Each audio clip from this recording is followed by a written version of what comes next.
हरे कृष्णा। हम श्रीमद् भगवद गीता के 10वें अध्याय श्री भगवान का ऐश्वर्य इसके 7वें और 8वें श्लोक को आज पढ़ने का प्रयास करेंगे। 8वें श्लोक से चतुश्लोकी भगवद गीता शुरू हो रही है, तो यदि समय मिला तो हम इसको भी पढ़ेंगे।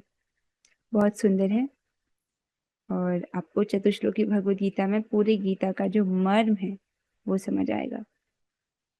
पहले हम 7वां श्लोक लेंगे और इसकी कुछ आवृत्ति करेंगे। जो भक्त गाना चाह रहे हैं वे हाथ खड़ा कर सकते हैं।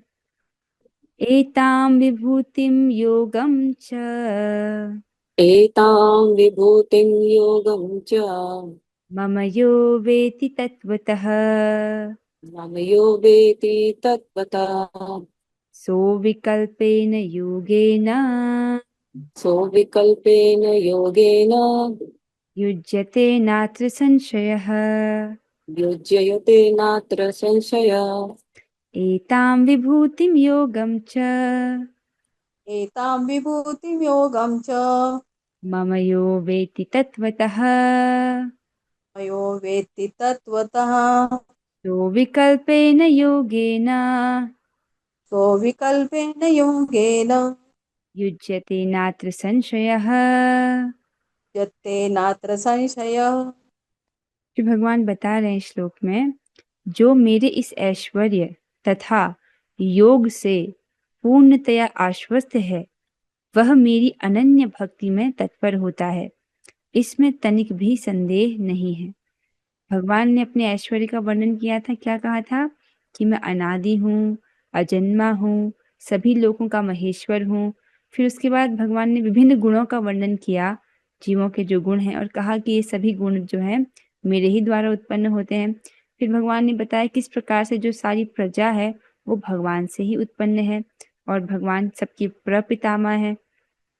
तो सब कुछ जो है भगवान से ही आया है। इस बात को स्थापित करके भगवान कहते हैं, जो मेरे इस ऐश्वर्य तथा योग से पूर्णतया आश्वस्त है वह मेरी अनन्य भक्ति में तत्पर होता है। जो जो वाकई में समझ पाता है कि भगवान क्या कर रहे हैं, जो वाकई में समझ रहा है कि भगवान क्या कहना चाहते हैं, तो वो क्या करता है व्यक्ति, उस जिसको बात समझ आ जाती है वो भगवान की अनन्य भक्ति में तत्पर होता है, भगवान की अनन्य भक्ति करता है, इसमें तनिक भी संदेह नहीं है। अनन्य भक्ति का वर्णन हम बहुत कर चुके हैं पिछले श्लोकों में। मतलब साधन की अनन्यता और साध्य की अनन्यता। साधन क्या है? भक्ति, हमको भगवान की साधना भक्ति करनी है। और साध्य क्या है? प्रेम भक्ति। क्यों करनी है? ताकि हमको भगवान की प्रेम भक्ति प्राप्त हो जाए। तो उसको साधन की अनन्यता, साध्य की अनन्यता। इसमें व्यक्ति किसी भी देव उपासना नहीं करता है, कोई अन्य भौतिक वस्तु की इच्छा नहीं रखता है, केवल भगवान की भक्ति ही मांगता है। हमने इसको पहले भी पढ़ा हुआ है, इसलिए अधिक विस्तार नहीं किया जा रहा। यह अर्थात जो मम एताम, मेरी इन समस्त विभूतिम च योगम, विभूतियों और भक्ति योग को तत्वतः यथा रूप में वेति, जानते हैं। जो मेरी इन समस्त विभूतियों और योग भक्ति योग को यथा रूप में जानते हैं तो वो क्या करते हैं? सह अविकल्पेन योगेन, तो वे अविकल्पेन अर्थात निश्चल, स्थिर, दृढ़ होकर के, अविकल्पेन योगेन अर्थात तत्व ज्ञान से, युज्यते युक्त होते हैं, अत्र संशय न, इसमें कोई संदेह नहीं है। जो समझ रहा है भगवान के ऐश्वर्य को, उनकी विभूतियों को यथा रूप में, वो क्या करता है? अविकल्पेन योगेन, निश्चल योग से, मतलब भगवान की दृढ़ भक्ति से वो युक्त होता है, इसमें कोई भी संदेह नहीं है। जिसको प्रभुपाद जी अनुवाद में लिख रहे हैं कि वो मेरे अनन्य भक्ति में तत्पर होता है, इसमें तनिक भी संदेह नहीं है। एतां विभूतिम योगम च, इन सारे विभूतिम अर्थात जो मेरे ऐश्वर्य हैं, इस योग को, मम यो वेति तत्वतः, जो इसको जानते हैं तत्वतः, सो अविकल्पेन योगेन, वह अविकल्पेन योगेन के द्वारा, मतलब अविकल्प अर्थात दृढ़ होके, निश्चल होके, स्थिर योग के द्वारा, युज्यते नात्र संशयः, युज्यते अर्थात वो लगा रहता है, अविकल्पेन योगिन अर्थात दृढ़ भक्ति के साथ वो लगा रहता है, मेरी दृढ़ भक्ति में अपने आप को लगाता है। नात्र संशय, इसमें कोई भी संशय नहीं है।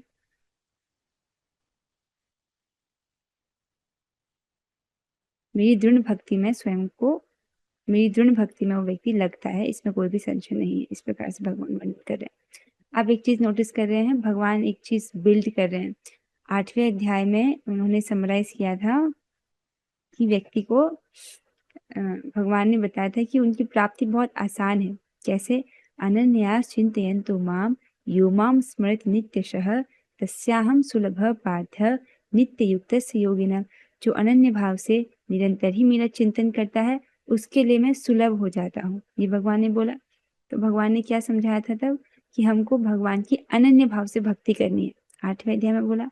9वें अध्याय में भी भगवान ने क्या कहा था? अनन्यास चिंतयन्तु माम ये जना पर्युपासते तेषां नित्याभियुक्तानां योगक्षेमं वहाम्यहम्। जो अनन्य भाव से सदैव मेरा ही चिंतन करता है, उसका जो योग और क्षेम है, अर्थात उसकी जो आवश्यकताएं होती हैं उन्हें मैं पूरी करता हूँ, जो उसके पास है उसकी रक्षा मैं करता हूँ। इस प्रकार से भगवान आश्वासन देते हैं। तो फिर से भगवान अनन्य भक्ति करने के लिए प्रेरणा देते हैं। और इस अध्याय में भी भगवान क्या कह रहे हैं कि जो मेरे विभूति योग को, मेरे ऐश्वर्य को समझता है, वह पूर्ण रूप से मेरी अनन्य भक्ति में तत्पर होता है। इसमें कोई संदेह नहीं है। ठीक है, तो क्या करना है, क्या समझ आ रहा है? भगवान की अनन्य भक्ति करनी है। आइए अब हम तात्पर्य की ओर चलेंगे। अनुवाद और तात्पर्य कृष्ण कृपा मूर्ति श्री श्रीमद AC भक्ति वेदांत स्वामी प्रभुपाद द्वारा। प्रभुपाद जी बताते हैं कि आध्यात्मिक सिद्धि की चरम परिणति है भगवत ज्ञान। जब तक कोई भगवान के विभिन्न ऐश्वर्यों के प्रति आश्वस्त नहीं हो लेता, तब तक भक्ति में नहीं लग सकता। जब व्यक्ति भगवद गीता से सुनता है प्रामाणिक रूप से कि भगवान ही सभी लोगों के महेश्वर हैं, परम नियंता है और उनसे परे कुछ नहीं है, ऐसा कोई नहीं है जो भगवान श्री कृष्ण से ऊपर हो। नहीं, पहले भक्ति में आने से पूर्व व्यक्ति की श्रद्धा देवी देवताओं में होती है। शिव जी की पूजा कर रहा है, कोई दुर्गा देवी की पूजा कर रहा है, गणेश जी की पूजा कर रहा है। लेकिन जब प्रामाणिक रूप से गीता शास्त्र के माध्यम से उसको पता चलता है कि परम नियंता तो भगवान है, सभी देवता उनके सेवक हैं, उस प्रकार से उसकी दृढ़ श्रद्धा जो होती है भगवान में उत्पन्न होती है और फिर वो अपने आप को भगवान की भक्ति में लगाता है। सामान्यतया लोग इतना तो जानते हैं कि ईश्वर महान है, किंतु यह नहीं जानते कि वह किस प्रकार महान है। यहाँ पर इसका विस्तृत विवरण दिया गया है। जब कोई यह जान लेता है कि ईश्वर कैसे महान है, तो वह सहज ही शरणागत होकर भगवत भक्ति में लग जाता है। जब व्यक्ति को समझ आता है कि भगवान कितने महान है, तो क्या करता है? भगवान की शरण ग्रहण करता है और उनकी भक्ति में लगता है। भगवान के ऐश्वर्यों को ठीक से समझ लेने पर शरणागत होने के अतिरिक्त अन्य कोई विकल्प नहीं रह जाता। तो भगवान इसको पहले भी वर्णन करते हैं कि अनेकों जन्मों के ज्ञान के बाद, अनेकों जन्म जब बीत जाते हैं, जब व्यक्ति का ज्ञान परिपक्व होता है, तब वो समझता है कि भगवान ही सभी चीजों के स्रोत हैं और इस प्रकार से वो भगवान की शरण ग्रहण करता है। इसको हमने पहले के अध्याय में पढ़ा है कि जो ज्ञानवान व्यक्ति है, जब उसको वास्तविक ज्ञान होता है अनेकों जन्मों के बाद, तब वो अपने आप को भगवान की भक्ति में लगाता है।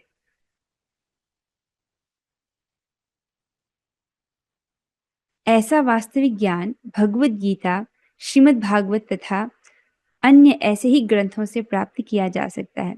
तो जो वास्तविक ज्ञान कहाँ से प्राप्त होता है हमको? भगवत गीता और श्रीमद् भागवतम या ऐसे जो अन्य ग्रंथ हैं, चैतन्य चरितामृत आदि, उनसे हमको ऐसे ज्ञान प्राप्त होता है। कौन से ज्ञान? भगवान की विभूतियों का ज्ञान, भगवान के ऐश्वर्य का ज्ञान, ये समझना कि भगवान कैसे महान है, इस प्रकार का ज्ञान। इस ब्रह्मांड के संचालन के लिए विभिन्न लोकों में अनेक देवता नियुक्त हैं, जिनमें से ब्रह्मा, शिव, चारों कुमार तथा अन्य प्रजापति प्रमुख हैं। तो ब्रह्मांड में, इस ब्रह्मांड को चलाने के लिए बहुत सारे देवता हैं, उनको नियुक्त किया गया भगवान द्वारा। तो जैसे ब्रह्मा जी, शिव जी, चार कुमार और अन्य प्रजापति के विषय में आपने क्या पढ़ा था? 14 मनु। पिछले श्लोक में आपने पढ़ा ना, ये 25 प्रजापति होते हैं जो आगे जिनसे बाकी जीव उत्पन्न होते हैं। तो ये ब्रह्मांड की प्रजा के अनेक पितामह हैं और वे सब भगवान कृष्ण से उत्पन्न हैं।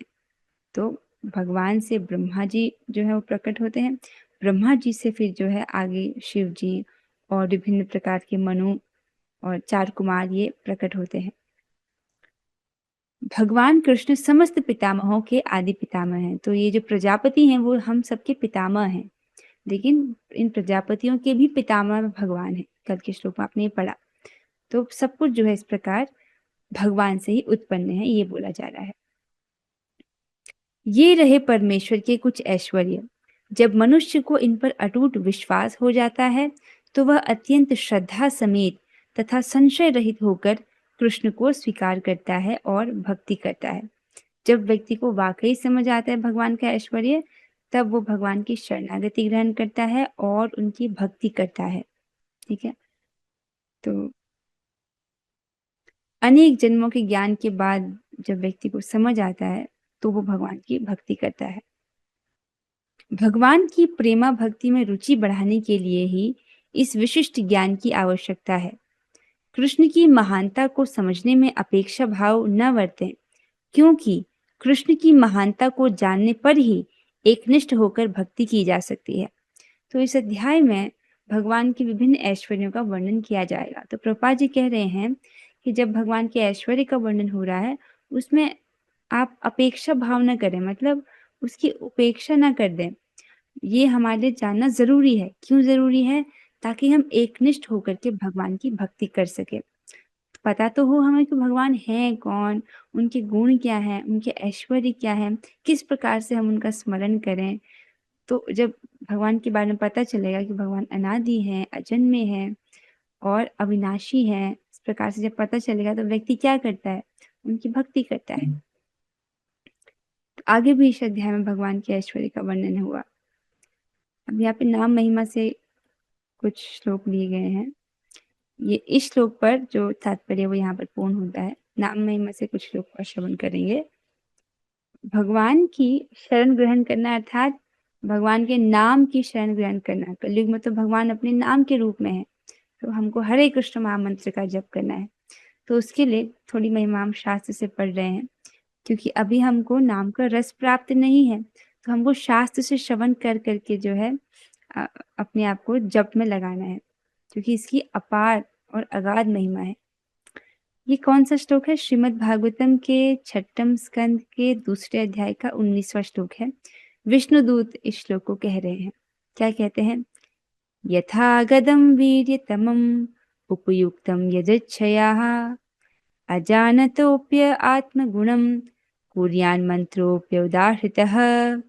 यदि किसी दवा की प्रभावकारी शक्ति से अनजान व्यक्ति उस दवा को ग्रहण करता है या उसे बलपूर्वक खिलाई जाती है, तो वह दवा उस व्यक्ति के जाने बिना ही अपना कार्य करेगी, क्योंकि उसकी शक्ति रोगी के जानकारी पर निर्भर नहीं करती है।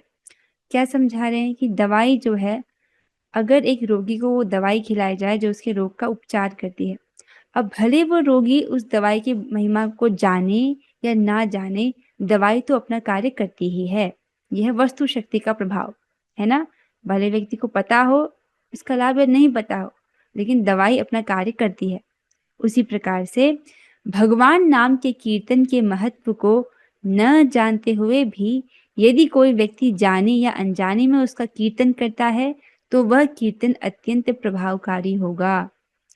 भले कोई भगवान के नाम की महिमा को जाने न जाने, केवल जीभ से भगवान का नाम ले रहा है, हरे कृष्ण कृष्ण कृष्ण हरे हरे, हरे राम राम राम हरे हरे, कैसे भी आप भगवान का नाम ले रहे हो, तो ये कैसा है? अत्यंत प्रभावकारी है। इसका फल व्यक्ति को प्राप्त होता है। इस प्रसंग में आपने सुना था कि जो अजामिल है वो विवश अवस्था में अपने पुत्र नारायण को पुकारता है। अब भले वो नारायण नाम की महिमा को ना जानता हो, लेकिन उसकी रक्षा हो जाती है। तो यमदूत उसको यमपाश से पकड़ने के लिए आते हैं, क्योंकि उसने नारायण नाम उच्चारण कर दिया था। तो भगवान वैकुंठ से अपनी जो जेट सिक्योरिटी है, अपने दूतों को भेज देते हैं उसकी सुरक्षा हेतु। यद्यपि अजामिल बहुत पापी था, पर क्योंकि उसने भगवान का नाम लिया, तो भगवान विष्णु क्या कहते हैं कि क्योंकि इसने मेरा नाम लिया है, इसलिए इसकी रक्षा करना मेरा कर्तव्य है। तो इस प्रकार से भगवान सोचते हैं। तो आप भगवान का नाम ले रहे हो, तो आपके विषय में भगवान की यही मति है कि इसने मेरा नाम लिया है, तो इसकी रक्षा करना मेरा कर्तव्य है। ऐसे अपने भक्त के विषय में भगवान ऐसे ही सोचते हैं। अब प्रश्न पूछा जाए कि अगर हम हरे कृष्ण महामंत्र जपेंगे तो ये हमें कहाँ लेकर जाएगा, कौन सी गति हमको प्राप्त होगी, उसके लिए एक श्लोक है। द्वात्रिंशदक्षरं मंत्रं नाम षोडशकान्वितं प्रजपन वैष्णवो नित्यं राधा कृष्ण स्थलम लभेत। बहुत सिंपल है, राधा कृष्ण स्थलम लभेत, राधा कृष्ण के स्थल को प्राप्त होता है। 16 नामों से युक्त 32 अक्षरों वाले हरे कृष्ण इत्यादि महामंत्र को, तो हरे कृष्ण कृष्ण कृष्ण हरे हरे, हरे राम राम राम हरे हरे, इसमें 16 नाम है कि नहीं है, और 32 अक्षर हैं। तो इस महामंत्र को नित्य जप करने वाला वैष्णव, जो उसको रोज जप रहा है, ऐसा जप करने वाला क्षमा कीजिएगा, 16 नामों से युक्त 32 अक्षरों वाले हरे कृष्ण इत्यादि महामंत्र को नित्य जप करने वाला वैष्णव श्री राधा कृष्ण के गोलोक धाम को प्राप्त कर लेता है। तो कितना बड़ा लाभ है हरे कृष्ण महामंत्र को जप करने का। कौन नहीं करना चाहेगा इसको, हर कोई करना चाहेगा। तो अवश्य समय निकाल के हमको जप करना ही चाहिए। जिन भक्तों ने अभी तक नियम नहीं लिया है कि हम इतना माला करेंगे, आप कम से कम कुछ नियम लीजिए। जिन भक्तों ने कोई भी नियम नहीं लिया है कि हम इतनी संख्या करेंगे, तो आपसे निवेदन है कुछ संख्या ले लीजिए, उस संख्या को आप रोज कीजिए। जैसे कि कोई व्यक्ति बस में बैठ जाए, भले उसको गाड़ी चलानी ना आती हो, बस में बैठकर गाड़ी चलानी नहीं आती हो, लेकिन बस में बैठ गया है तो बस उसको उसके गंतव्य तक पहुंचा देता है। उसी प्रकार से भले कोई हरे कृष्ण महामंत्र की महिमा को ना जाने, लेकिन ये उसके गंतव्य को पहुंचा देता है। आइए अब हम चतुश्लोकी भगवद गीता को प्रारंभ करेंगे। चतुश्लोकी भगवद गीता श्रीमद् भगवद गीता के अध्याय 10 श्लोक संख्या 8, 9, 10, 8, 9, 10 और 11 श्लोक में वर्णित है। आज हम उसमें से श्लोक 8 को पढ़ने का प्रयास करेंगे। मिष्टी माता जी आप गाइए। अहम सर्वस्य प्रभवो अहं सर्वस्य प्रभवो मत्तः सर्वं प्रवर्तते मत्तः सर्वं प्रवर्तते इति मत्वा भजन्ते माम् इति मत्वा भजन्ते मां बुधा भाव समन्विताः। बुधा भाव समन्विताः। बहुत अच्छे रेणुका माता जी। अहम सर्वस्य प्रभवो अहं सर्वस्य प्रभवो मत्तः सर्वं प्रवर्तते मत्तः सर्वं प्रवर्तते इति मत्वा भजन्ते माम् इति मत्वा भजन्ते मां बुधा भाव समन्विताः। बुधा भाव समन्विताः। कह रहे हैं, मैं समस्त आध्यात्मिक तथा भौतिक जगतों का कारण हूँ। प्रत्येक वस्तु मुझसे ही उद्भूत है। जो बुद्धिमान या भली भांति जानते हैं, वे मेरी प्रेमा भक्ति में लगते हैं तथा हृदय से पूरी तरह मेरी पूजा में तत्पर होते हैं। इस वक्त हम कौन सी जगत में हैं? क्या हम आध्यात्मिक जगत में हैं या भौतिक जगत में हैं? अभी हम भौतिक जगत में हैं, ये नश्वर है। लेकिन इस श्लोक से स्पष्ट होता है कि आध्यात्मिक जगत भी है। तो भगवान आध्यात्मिक जगत के भी और भौतिक जगत के भी कारण है। प्रत्येक वस्तु मुझसे ही उद्भूत है। आप देखिए, एक सामान्य व्यक्ति के लिए ये समझ पाना कि प्रत्येक वस्तु, मतलब आपको जो दिख रहा है अपने सामने, जो घर है, भूमि है और पहाड़ है, नदियां हैं, वृक्ष आदि हैं, ये पूरा ब्रह्मांड क्यों ना हो, ये ब्रह्मांड में हमारा तो पृथ्वी का, हम अभी पृथ्वी ग्रह में रह रहे हैं, इससे ऊपर के लोग, ये सभी लोग और ये पूरा ब्रह्मांड, ये सब एक व्यक्ति से आया है। और इस प्रकार के अनंत ब्रह्मांड है, ऐसे सब ब्रह्मांड एक व्यक्ति से आया है। एक सामान्य व्यक्ति के लिए इसको समझ पाना कठिन है। वो अपनी इस भौतिक बुद्धि के द्वारा इस बात को नहीं समझ सकता है, क्योंकि हमारी भौतिक बुद्धि कैसी है? सीमित है।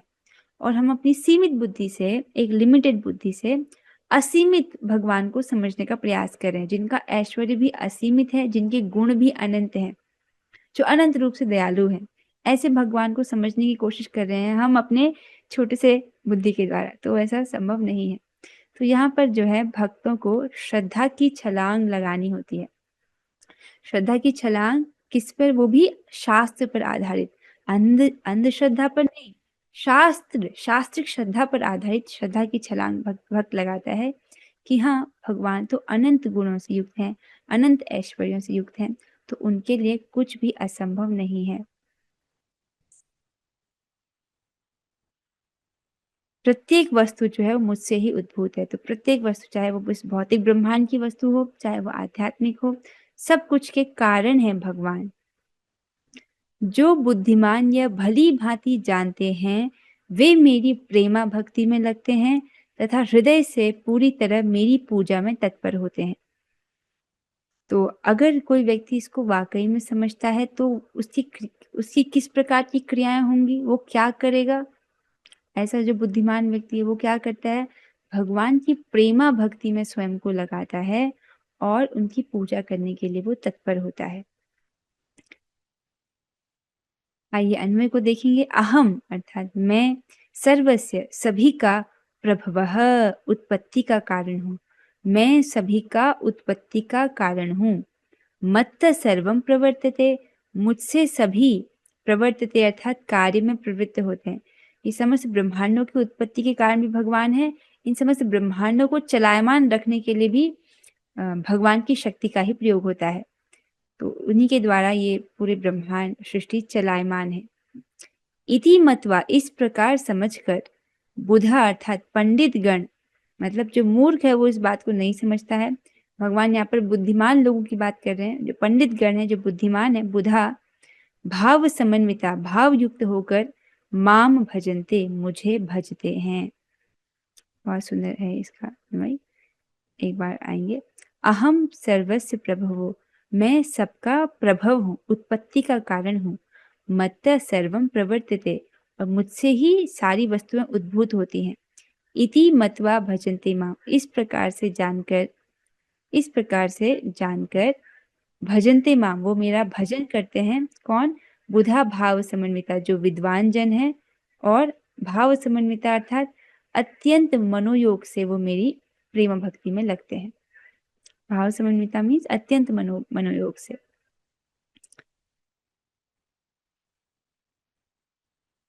मेरा अलार्म बज रहा है, पता नहीं क्यों। आप मुझे 1 मिनट दीजिएगा।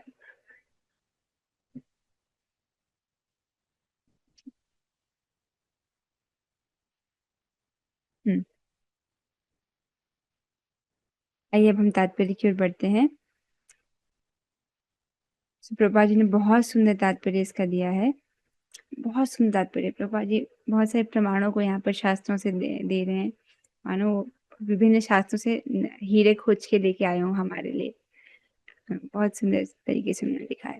प्रभुपाद जी बता रहे हैं, जिस विद्वान ने वेदों का ठीक से अध्ययन किया हो और भगवान चैतन्य जैसे अधिकारियों से ज्ञान प्राप्त किया हो तथा यह जानता हो कि इन उपदेशों का किस प्रकार उपयोग करना चाहिए, वही यह समझ सकता है कि भौतिक तथा आध्यात्मिक जगतों के मूल श्री कृष्ण ही हैं। सबके लिए नहीं बोला जा रहा है, कोई एक सब इसको समझते हैं ये नहीं बोला जा रहा है।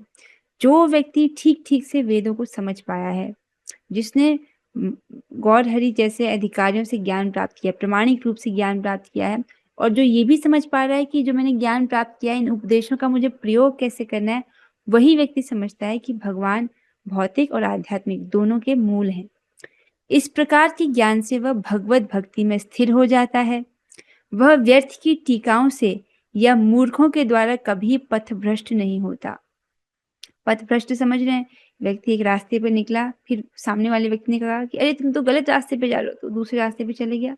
वहां पे भी उसको श्योरिटी नहीं है, किसी ने बोला कि ये रास्ता नहीं है, दूसरा है रास्ता, तो वो दूसरे रास्ते पर चले गया। इस प्रकार से उसको पता ही नहीं है कि कहाँ जाना है, उसको बोलेंगे पथ भ्रष्ट हो जाता है।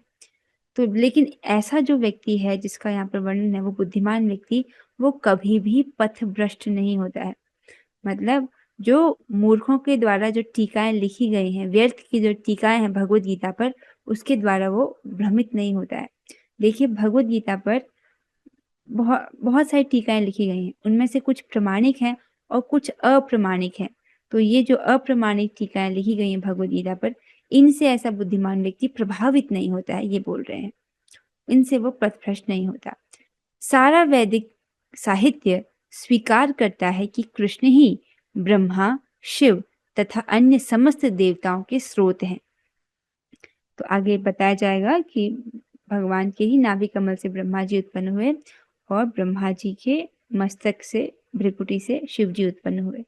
तो और सारे जो देवता हैं फिर वो बाद में प्रकट होते हैं। तो सब देवी देवताओं के स्रोत हैं भगवान श्री कृष्ण, ये बताया जा रहा है। कुछ लोगों को शुरुआत में थोड़ा कोमल श्रद्धा होती है, वो सोचते हैं कि हम देवी देवताओं को प्रसन्न कर लेते हैं, भगवान को प्रसन्न कर लेते हैं, सबकी पूजा कर लेंगे हम, ऐसे सोचते हैं वो लोग। पर इतना समय कहाँ है हमारे पास कि हम सबकी पूजा करेंगे। या कुछ लोगों के मन में ये संशय होता है कि अभी तक हम देवी माता की उपासना कर रहे थे, अब हम भगवान श्री कृष्ण की उपासना करेंगे तो देवी माता हमसे हो सकता है रूठ जाए, क्रोधित हो जाए, इसलिए या समझ नहीं पाते कि हमको क्या करना चाहिए। तो इसका बहुत सुंदर उपाय है जिसको बृहद भागवतामृत में बोला जाता है। उसमें एक विप्र होता है, बहुत गरीब होता है, वो कामाख्या देवी का भक्त होता है। कामाख्या देवी उसकी भक्ति से प्रसन्न होती है और स्वप्न में उसको दर्शन देती है और कहती है कि तुम ये गोपाल मंत्र लो और इसका जप करो। मतलब भगवान श्री कृष्ण का मंत्र प्रदान करती हैं और कहती हैं इसका जप करो, अब तुमको मेरी पूजा करने की आवश्यकता नहीं है। समझो, एक देवता हाईएस्ट जो दे सकता है अपने उपासक को, वो क्या है? भगवान की भक्तों की संगति में उसको डाल दे। श्रीमद् भागवतम में वर्णन आता है कि देवता दो प्रकार से कृपा करते हैं, या तो कपट कृपा। कपट कृपा क्या है? उनका उपासक जो भोग मांग रहा है वो दे दिया, और निष्कपट कृपा अर्थात उसको किसी प्रकार से भगवान के भक्तों की संगति प्रदान कर दी या भगवान की भक्ति का रास्ता दिखा दिया, तो वो देवताओं की विशेष कृपा है। तो अगर आप भगवान की पूजा करते हो तो देवता भी अपने आप प्रसन्न हो जाते हैं, अलग से उनको प्रसन्न करने की आवश्यकता नहीं होती है। हाँ, ये नहीं बोला जा रहा है कि आप उनका अपमान करो, देवताओं को प्रणाम करना होता है क्योंकि वो भगवान के सेवक हैं। जो लोग भगवान की भक्ति नहीं करते उन्हें तो अन्य देवी देवताओं की पूजा करना जरूरी ही है ना। ये जरूरी है, ये कहाँ पढ़ा आपने कि अन्य देवी देवताओं की पूजा? लोग देवी देवताओं की पूजा क्यों करते हैं? कुछ भौतिक भोग की लालसा में, कुछ भौतिक मिल जाए, पुत्र मिल जाए, धन मिल जाए, कुछ जॉब मिल जाए, इसीलिए रख करते हैं ना देवी देवताओं की उपासना। ऐसा कोई कंपल्शन नहीं है। मतलब व्यक्ति अपनी इच्छा से, जैसी उसकी इच्छा होती है उसी अनुरूप वो देवता की उपासना करता है। सर्वश्रेष्ठ है कि हम भगवान की उपासना करें, बाकी सब देवता अपने आप प्रसन्न हो जाते हैं। तो सब बात ये चलती कि जितने भी देवता हैं, चाहे ब्रह्मा हो, शिव जी हो या अन्य देवता हो, सब जो हैं भगवान उन सभी के स्रोत हैं, भगवान श्री कृष्ण उन सब के स्रोत हैं। अब प्रभुपाद जी विभिन्न प्रकार के प्रमाणों को यहाँ पर देते हुए बता रहे हैं। अथर्ववेद में गोपाल तापनी उपनिषद 1:24 में कहा गया है, यो ब्राह्मणम विदधाति पूर्वम यो वै वेदांश गावयति स्म कृष्णः। प्रारंभ में कृष्ण ने ब्रह्मा को वेदों का ज्ञान प्रदान किया और उन्होंने भूतकाल में वैदिक ज्ञान का प्रचार किया। तो जब ब्रह्मा जी उत्पन्न होते हैं तो वो 1000 दैवीय वर्षों तक तपस्या करते हैं, तब जो है भगवान उनको ज्ञान प्रदान करते हैं, सृष्टि का ज्ञान प्रदान करते हैं। और प्रारंभ में जो है भगवान ने ही ब्रह्मा जी को वेदों का ज्ञान भी जो है वो प्रदान किया है। अथ पुरुषो ह वै नारायणो कामयत प्रजा सृजीयते। तब भगवान ने जीवों की सृष्टि करनी चाहिए। उपनिषद में आगे भी कहा गया है, नारायणात् ब्रह्मा जायते, नारायणात् प्रजापति प्रजायते, नारायणात् इंद्रो जायते, नारायणात् दष्टौ वसवो जायते, नारायणाय देकादश रुद्रा जायन्ते, नारायणाय द्वादश आदित्या। तो ये स्पष्ट हो रहा है, ये बहुत ही आसान सी संस्कृत में है लिखा है।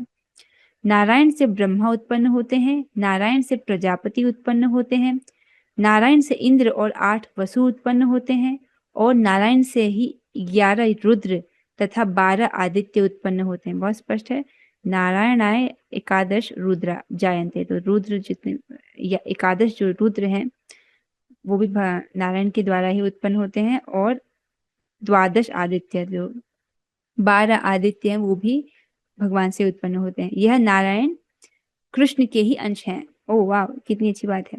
तो सब कुछ आप देख रहे हैं, सब कुछ भगवान से उत्पन्न हुआ है। तो अब नारायण कृष्ण के अंश हैं, सब कुछ नारायण से उत्पन्न हुआ है। अब ये बता दें कि नारायण कृष्ण के अंश हैं। जो सामान्य लोग होते हैं, जो भक्ति, जो शास्त्र नहीं पढ़ते हैं, उनको क्या लगता है कि भगवान श्री कृष्ण नारायण के अंश हैं, ऐसा सोचते हैं वो। उनको लगता है कि भगवान विष्णु के दशावतार हैं, उनमें से भगवान विष्णु का अवतार है कृष्ण, ऐसी समझने की भूल करते हैं। जबकि कृष्ण जो है वो स्वयं अवतारी है। तो नारायण कृष्ण के ही अंश हैं, कृष्ण नारायण के अंश हैं, ये नहीं बोला जा रहा है। ये स्पष्ट हो रहा है, ये तो सबको स्पष्ट हो रहा है, ठीक है।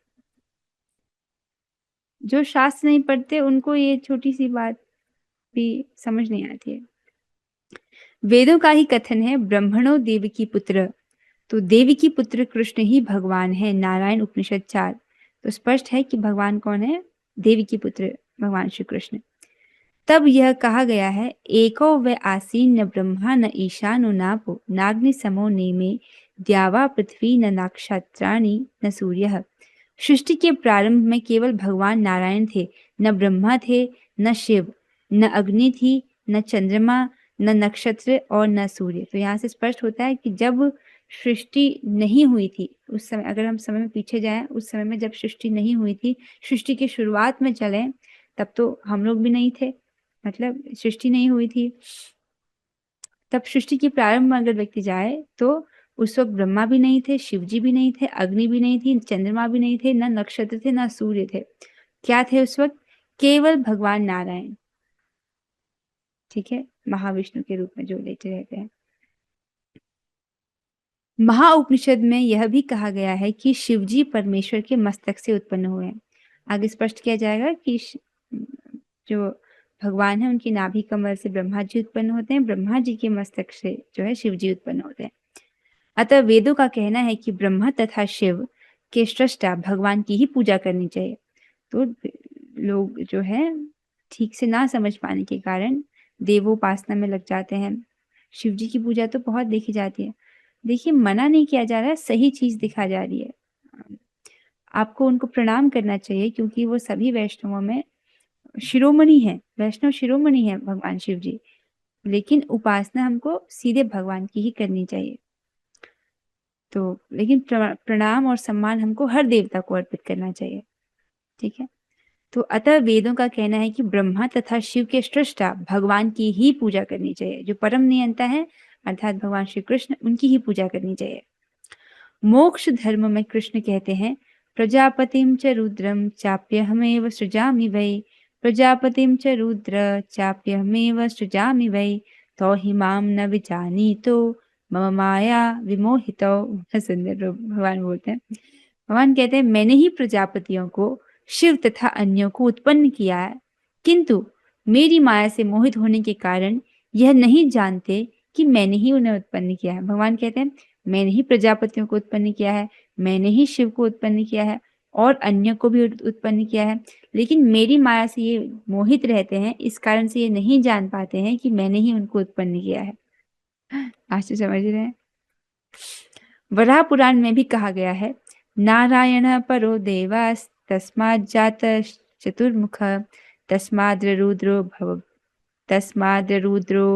भवद्देव सच सर्वज्ञताम गतः। जिसमें ये स्पष्ट किया गया है कि नारायण भगवान हैं जिनसे ब्रह्मा उत्पन्न हुए और फिर ब्रह्मा से शिव उत्पन्न हुए। श्रीमद् भागवतम में भी हम इसको पढ़ते हैं कि पहले ब्रह्मा जी जो होते हैं चार कुमारों को उत्पन्न करते हैं, 4 कुमार प्रकट होते हैं। 4 कुमारों से वो ये प्रस्ताव रखते हैं कि आप जो है सृष्टि का कार्य कीजिए, लेकिन 4 कुमार मना कर देते हैं सृष्टि का कार्य करने के लिए, क्योंकि वो कहते हैं कि हम उनको इसमें रुचि नहीं होती है, वो ब्रह्म जिज्ञासा में रुचि रखते हैं। तब उनको थोड़ा सा क्रोध आता है ब्रह्मा जी को कि मुझे मेरी अवज्ञा हुई है। तब उसी वक्त उनकी भ्रिकुटी से शिव जी जो है, रुद्र जो है, वो प्रकट हो जाते हैं। भगवान कृष्ण समस्त उत्पत्तियों के स्रोत हैं और वे सर्व कारण कहलाते हैं। वे स्वयं कहते हैं, चूंकि सारी वस्तुएं मुझसे उत्पन्न हैं, अतः मैं सबों का मूल कारण हूँ। सारी वस्तुएं मेरे अधीन हैं, मेरे ऊपर कोई भी नहीं है। मत्त परत्रम नान्यत किंचित अस्ति धनंजय। भगवान पहले भी बोल चुके हैं ये, अर्जुन जी को अपने छाती पर हाथ रखकर कि आपके मित्र कृष्ण से परे और कुछ भी नहीं है। कितना सुंदर है। तो भगवान से परे कुछ नहीं है, भगवान परम नियंता है, बाकी सब जो है चाहे वो देवता हो, शिव जी हो, ब्रह्मा जी हो, सब उनके अधीन है, ये बताया जा रहा है। भगवान सबके मूल कारण है। तो कृष्ण से बढ़कर कोई परम नियंता नहीं है, ये स्पष्ट किया जा रहा है। तो भगवान ही जो है परम नियंता है।